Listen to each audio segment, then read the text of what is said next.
ನಾನು ಅದಕ್ಕೆ ಗೊತ್ತು, ಇಡೀ ಒಕ್ಕೊರಲಿಂದ ಡಿಮ್ಯಾಂಡ್ ಬಂದೇ ಬರುತ್ತೆ ಅಂತ. ನಂದು ಒಂದು ಬಿಟ್ಸ್ ತೋರಿಸ್ಬಿಡಿ.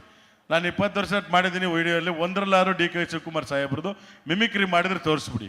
ಅದು ಕೇಳಿದ್ರು, ಅದಕ್ಕೆ ನಾನು ಹೇಳಿದೆ, ಸಾಹೇಬರು ಮುಖ್ಯಮಂತ್ರಿ ಆದಾಗ ಗ್ಯಾರಂಟಿ ಮಾಡ್ತೀರಿ ಅಂತ ಹೇಳಿದ್ದೀರಿ. ದೊಡ್ಡಾಲಹಳ್ಳಿಯಲ್ಲಿ ಅವರ ಮನೆಯ ಮುಂದೆ ಕಾರ್ಯಕ್ರಮವನ್ನು ಮಾಡಿಸಿ ನನ್ನ ಧ್ವನಿ ಮಾಡಿ ಅಂತ ಹೇಳಿದ್ರು.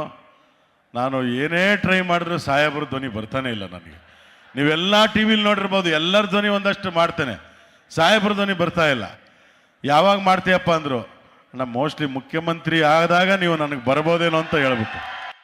ಅದನ್ನು ಇಲ್ಲ, ಹಂಗೆಲ್ಲ ಟ್ರೈ ಮಾಡಿ ಅವರ ಧ್ವನಿಗೆ ನಾವು, ಯಾಕಂದರೆ ಸಾಹೇಬ್ರ ಅವರ ಸಹೋದರರು ಡಿ ಕೆ ಸುರೇಶ್ ಸಾಹೇಬರು, ಅವರ ಧ್ವನಿ ಎಷ್ಟು ಚೆನ್ನಾಗಿದೆ ಅಂತ ಹೇಳಿದ್ರೆ, ಅಷ್ಟು ಸಂಸದರಾಗಿದ್ದಂಥವ್ರು ಯಾವುದೇ ಕಾರ್ಯಕ್ರಮ ಆದರೂ ಸೀದಾ ಸಾದವಾಗಿ ಒಂದು ನಿರೂಪಣೆನ ಅವ್ರೂರ್ಲಾಗಲಿ ಮತ್ತೊಂದು ಕಡೆ ಸುಮ್ಮನೆ ಮಾಡ್ತಾರೆ ಅವರು. ಆ ಧ್ವನಿ ಕೇಳ್ರಿ ಎಷ್ಟು ಚೆನ್ನಾಗಿದೆ ಅಂತ. ಯಾಕಂದ್ರೆ ನಾವು ಧ್ವನಿಗಳನ್ನ ಬಗ್ಗೆ ಅರಿತಿರೋದ್ರಿಂದ ಭಾಳ ಚೆನ್ನಾಗಿ ಮಾತಾಡ್ತಾರೆ. ಅದರಿಂದ ಅವ್ರ ಧ್ವನಿನೂ ನನಗೆ ಮಾಡೋಕ್ಕಾಗಿಲ್ಲ, ಸಾಹೇಬ್ರ ಧ್ವನಿನೂ ಮಾಡೋಕ್ಕಾಗಿಲ್ಲ. ಇರಲಿ, ಮುಂದಿನ ದಿನಗಳಲ್ಲಿ ಭಾಳ ಪ್ರಯತ್ನ ಪಡ್ತೀನಿ. ಯಾಕಂದರೆ ಧ್ವನಿಗೆ ಗೌರವ ಕೊಡೋರು, ಅದೇ ರೀತಿ ಮಾತನಾಡಿದ್ರೆ ಅದಕ್ಕೆ ಒಂದು ಗೌರವ ಇರುತ್ತೆ.